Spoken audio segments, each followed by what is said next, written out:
רגע, ותיק מספיק כדי לעשות את הבחירה. באר שבע זה לא רק שהמצב בחירה. שיחה שמתגלגלת, מזכירה בדיוק איך בחברון הפכה אווירה. הפכה אותה לשניים בעוד הסירה. טון זה ממש הפאר היצירה. אך שהיא רואה את המאור במנהרה. חופשים והמסורת לביית ולתכנן. החם מבט מזמן צועק שזאת אהבת אמת. אתה קולט כי המשכת הוא עם רסטה איזה ראש. שאומרים לי חתונה בעצם אין כאן מה לחשוש. כי מה שחשבתי על העיוני לא עיוני לא בוגד. זה הזמן שמסית מהאלף אל החטא.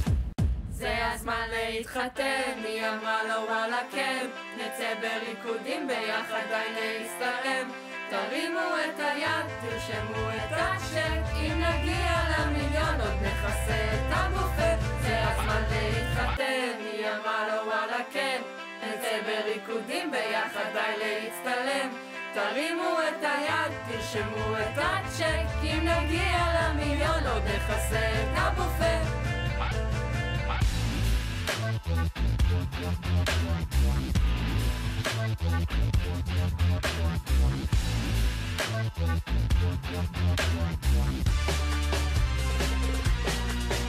לבעלי השמחה נשחרר מחמאה, חלוצים בחמורה. מבשרי הבשורה, מקווה שהחוד נמאס.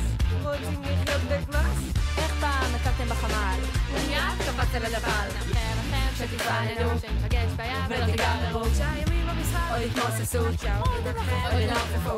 למען הקלה, נשב פה לשוקרה, נראה לכם בדיוק איך עושים פה מסיבה. נצא כולם בקול ובגילוי נאות כי נקבע להרוויח. אז איפה הכל? גם הברמן השבוז, ובהתרגשות מרגישים את האהבה בהתבוננות. ומי שלא חטא זו ההזדמנות להרים עכשיו את הכוס וגם החוץ.